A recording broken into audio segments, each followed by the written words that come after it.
صراحه كيفاش تحول من هذا لهذا بلا ما نطول عليك. يلاه نبداو. دونك انا كيفاش خيرت اني نتحول من هذا لهذا ولا من الفيرجن اللي من قبل حتى الفيرجن تاع دروك، كان تاخذ واحد القرارات اللي انت ثاني خصك تاخذوهم. اهم دوك القرارات انني دروك ما نرضاش بحالتي، ولا فرق بينه وبين القناعه. انت قانع بصح في نفس الوقت تحوس تتطور. درك انا كان يعجبوني العباد اللي كيلبسوا القش كلاسيك وكلاس، انا بغيت نكون كيفه. لازم نتجاهل كاع الناس ولازم ندير انا واش راني باغي. اتخذت القرارات، بعد القرارات هذو كانني نبني ثقه في روحي. باسكو علاه باش تحول من انسان لانسان لازم تكون عندك شجاعه، لازم تكون عندك ثقه في النفس. صدي بودي تخسر بزاف عباد في حياتك، وغادي المجتمع يشوف فيك واحد النظره واحده اخرى مش كان يشوفك من قبل. وصدي واحد الناس ما يعجبوش الحال، بصح انا ما خممتش كاع الشيء علاه باسكو ندير الحاجه اللي باغيها انا. دروك انت عندي لك واحد 3 خطوات اللي هما بزاف عاونوني في حياتي حرفيا باش اني تحولت من البنادم اللي نوعا ما كنتش عجباني راسي، ما كنتش عاجب روحي حرفيا، ما كنتش نبغي نفسي، لدرك بنادم نوعا ما ساتيسفي على روحه والحاله اللي راه فيه سواء فكريا ولا اللايف ستايل اللي راه عايشه. الحاجه الاولى هي انك تديها في واش تدخل لمخك من افكار.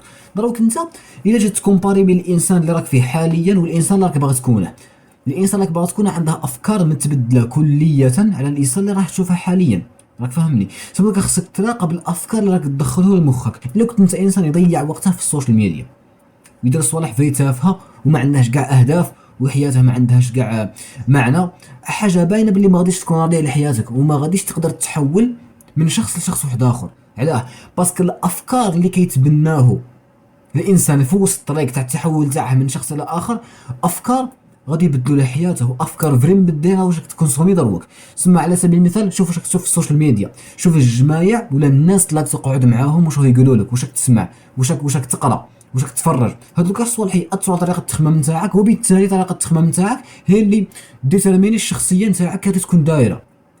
ومادامك انت ما راهش عاجبك الحال، دروك ما راهش عاجبك الشخصيه نتاعك ولكن باغي تبدل لشخص افضل، يعني هذوك الافكار خصك تخلص منهم، خصك تضبط واحد العقليه جديده. الا اضبطي واحد الافكار اللي هما يتناسبوا مع الشخص راك حاب تكونه، ماشي الشخص اللي راك فيه دروك. راك فاهمني؟ دونك سواء انت عجبك الحال ما عجبكش الحال، خصك تغير من الافكار نتاعك. وكيفاش تغير من الافكار نتاعك؟ خصك تغير واش كدير في حياتك، اللايف ستايل، يعني واش تتفرج، واش تسمع، الناس اللي كتقعد معاه واش كيقولوا لك، واش هما كاع، شوف كاع المعلومات اللي راهو يدخلوا لمخك اسكو كينفعوك ولا نو، اسكو كيدوك يقدموا بك للشخص اللي باغي ولا الحياه اللي باغي تكون عايشها ولا الشخص اللي حاب تكونه، ولا هاد الافكار راهو يدوك الهويه. دروك كاين واحد العباد كيجي كومباري روحه بين العام اللي فات وهذا العام يلقى ولا اسوء. علاه ولا اسوء؟ باسكو هذا الانسان ما اعتمدش على الافكار اللي غادي يطوروه الافضل. هو يا اما قاعد في نفس الافكار اللي كانوا فيه العام اللي فات، ولا مشى لواحد الافكار اسوء. على سبيل المثال انت كتقعد في مع جماعه، الجماعه ما عندهاش اهداف، ما عندهوش حياه، ما عندهوش سكيلز، ما كيبغوش يطوروا لسانهم، ما عايشينش بالطريقه اللي راك باغي انت تكون عايشها. حاجه باينه باللي غادي يردوك كيفهم، انت غادي تولي كيفهم.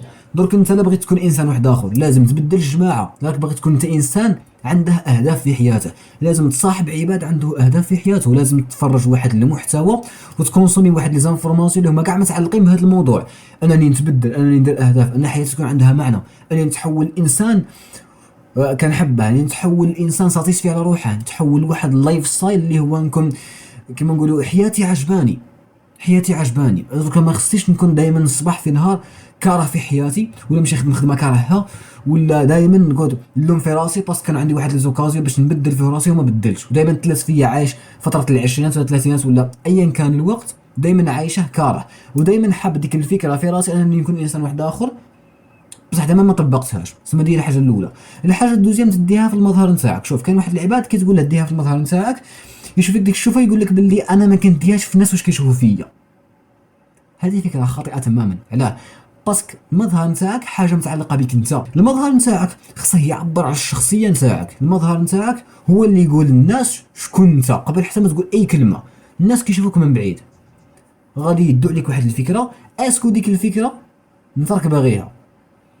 الا راك باغي يدوا عليك فكره بلي انت انسان كلاس وشخصيته قويه وعنده ثقه في نفسه، حاجه باينه ملي غادي تبدل كاع القش نتاعك وستيل تاع اللبسه نتاعك.